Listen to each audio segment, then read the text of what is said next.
I was really lucky to work at both the Naval Academy and the Air Force Academy. I've been a professor for over 20 years. I've taught economics, leadership management, and a few history classes. And it's a lot of fun for me to work with young people because they're energetic and they're motivated, and I find them smart and funny. So I feel very lucky that I was able to have that experience. I cannot tell you how many fabulous leaders I was allowed to work for.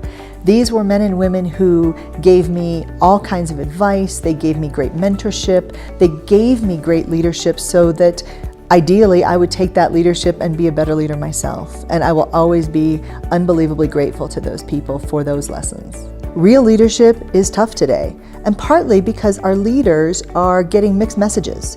Their boss wants one thing from them, the people working for them want something else, and it's just tough. And leaders today are being squeezed. They're being squeezed from the top or their board of directors, and they're being squeezed from the bottom. And meanwhile, they've got limited amounts of resources, limited amounts of time, and a limited budget, and they've got to produce more and better than ever before. We need to differentiate between problems and inconveniences in our life. So losing somebody, your child gets a terrible diagnosis, or there's a crisis in the family, or your home is destroyed by a natural disaster, whatever, that's a problem. The day-to-day stuff, somebody cuts you off in traffic, somebody cuts ahead of you in line, people are rude, those are just inconveniences. Be consistent.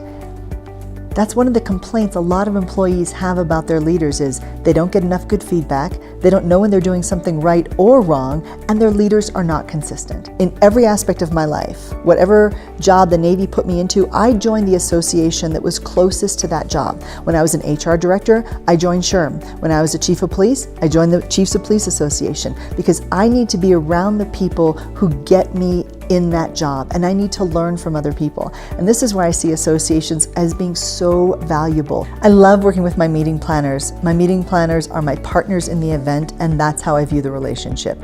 I show up and I want to make sure if they need anything at all, if someone else drops out of the program, I always have a backup program ready to go because planning a meeting is tough. So my job when I show up and in the preparedness part is to make sure that I reduce stress and uncertainty for my meeting planners.